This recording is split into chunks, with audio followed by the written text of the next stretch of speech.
Now, there are graphic videos of abduction. As many as 100 people have been held hostage. The Israeli army spokesperson says the count is substantial. They were kidnapped from the music festival from border communities. From Be'eri, Nahaloz, Raim, Kesufim and Derot. Many residents from these neighborhoods have been reportedly captured. Israeli resident Yoni Asher saw a video on social media of his wife and 2 daughters being kidnapped. They were crammed onto the back of a vehicle by Hamas. Asher had spoken to his wife earlier on Saturday. She had said she was hiding from Hamas operatives. Hamas claims to have also captured more people on Sunday. We announce, with God's help, that a group of fighters were able to capture a new group of enemy prisoners during the day and take them to the Gaza Strip.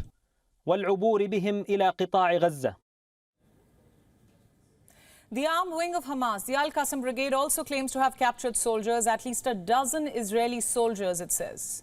Where are they and in what state? Little to nothing is known. The Al-Qassam Brigade spokesperson said in a telegram post that the Israeli soldiers have quote-unquote been secured in safe spaces and resistance tunnels. What about the civilians? What did the Hamas operatives do with these civilians after dragging them into Gaza? Let me remind you that it is not just Israeli citizens who have been taken hostage. Reports also talk about 2 Mexicans being kidnapped, 3 Brazilians, at least 1 student from Nepal, and at least 1 British national. We were just telling you the story of Jake Marlowe, how he was working as a security guard at the music festival and is now missing. There are also reports of German citizens being kidnapped and at least 11 Thai nationals. So you have people of at least 6 nationalities, apart from Israelis, who are currently in a hostage situation in Gaza. Reports say these hostages have been scattered across numerous locations, all far from the border and present in quote-unquote all axes in the Gaza Strip. This is what the Al-Qassam Brigade is saying. It has warned Israel that attacks in Gaza could pose a threat to hostages. In other words, airstrikes could kill its own citizen. Fleeing these hostages would require a large incursion and complex raids. Now, incursion is something that Israel appears to be preparing for, but raids could be risky. What about the possibility of a deal? Now, that's something that Hamas wants.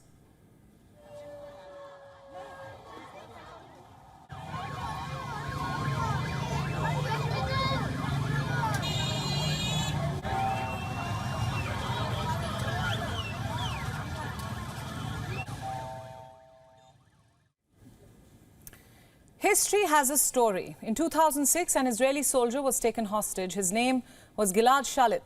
He was all of 19 and captured from the Israeli side of the border fence. Hamas kept Shalit hostage for nearly 5 years, after which he was exchanged for over 1,000 Palestinian prisoners, 1,027 to be precise. This practice has long been followed in the history of this conflict. Chances are, this time too, it will be no different. Hamas would want to keep the hostages alive and exchange them for Palestinian prisoners. But then again, this time is different. This is wartime. Over 700 families are mourning their dead in Israel. They want justice. Not for Prime Minister Netanyahu to cut a deal with Hamas, who has been holding hostage mothers, elderly women, infants, entire families. They're currently hostages. Earlier this evening, Reuters reports that Qatar mediators have held urgent calls with Hamas and that Qatar is trying to negotiate the freedom of Israeli women and children from Gaza. This, Reuters reports, is in exchange for 36 Palestinian women and children who are currently in Israeli prisons. Now, according to a Palestinian NGO, Adamir, there are at least 5,200 Palestinian prisoners in Israeli jails, and Hamas says that they have captured enough hostages to release all prisoners. For more analysis, joining me now again is Helen Barel, the former director of Israel's National Security Council. She joins me tonight from Tel Aviv. Welcome back to WION, Helen. Thank you. Now, I think what everyone wants to know is how are the hostages doing? Negotiations are in for their release. How hopeful are you at this point? I'm very concerned. My main reason for concern is that we are talking about a terrorist organization, not a state, that is holding these people. It is not an organization known for its humane treatment, not only even of its own population, so let alone of Israeli Jewish citizens. So I'm very, very concerned. As for the negotiations, I really can't tell at this time how serious this is. Yes, Qatar is a mediator that might have some play with Hamas. I understand Egypt is also involved. I think it is immensely important that both those nations, along with the entire international community, impress upon Hamas that the well-being of these hostages, women, children, babies, sometimes under one, is 100% completely on them and on those who back them. And that this is not something that people will stand by. Right. Helen, you're in Tel Aviv right now. Describe for me the state of the city as of now. We're hearing that streets are empty in the otherwise bustling city. Yes, Tel Aviv, as you might know, is very cosmopolitan, very up all day, all night. What you see behind me now, the sky is clear, but that's not what's going on for a lot of the time. We have rocket fire, not so much yesterday, but again today. So people are called to stay near shelter, which is the explanation for why we're not running around in the streets. Kids are at home. My children are with me. They don't go to school. And so that's another situation where people aren't working. They're hunkering down with their children. Clearly, Tel Aviv is not what it usually is. But the rocket issue, we're used to. We know how to handle this. There's Iron Dome. And this is not something that will impair the stamina of the Israeli people. Right, Helen, thank you so much for your updates. And thanks for joining us again on WION World is One. Now, before I end the show tonight, I want to know, what does Canada's Prime Minister Justin Trudeau want? Why is he continuing his mischief? The Canadian Prime Minister has once again raised eyebrows, courtesy this tweet. Let me read out what he posted on X, formerly Twitter. On the phone today, His Highness Mohammed bin Zayed and I spoke about the current situation in Israel. We expressed our deep concern and discussed the need to protect civilian life. So far, so good. But here comes the problematic part. The same post read, and I quote, "We also spoke about India and the importance of upholding and respecting the rule of law." Yes, Trudeau spoke to the President of the UAE, a close friend of India. Then he put what's happening in Israel and Canada's row with India in the same post, as if the urgency is in any way comparable. And if that wasn't enough, he also preached the rule of law to India. Why, Mr. Trudeau, why can't you just move on? All your allies have. Why are you still pushing your shaky agenda? Canada has received scanty support from its allies. The most notable silence has come from the US. 20 days have passed. President Joe Biden hasn't made any public statement. Besides tepid statements about some officials, the US has maintained a safe distance from this row. As for the UK, Trudeau also cried foul to Prime Minister Sunak. And what did Downing Street have to say? In a statement, it expressed hope for de-escalation in the India-Canada diplomatic row. Now, Canada may be tolerant of terrorism on its soil, but the UK says it is not. Prime Minister Sunak has made statements to act against Khalistani terrorists. Last month, before coming to India for the G20, Sunak said that he was working closely with India to tackle the threat from Khalistanis. As per reports, the British Prime Minister plans to visit India again by October end. This will be his second visit in less than 2 months. India and the UK are also in talks for a free trade agreement. If signed, the agreement would be a boost for India and British trade ties. Does Trudeau think the UK will back India?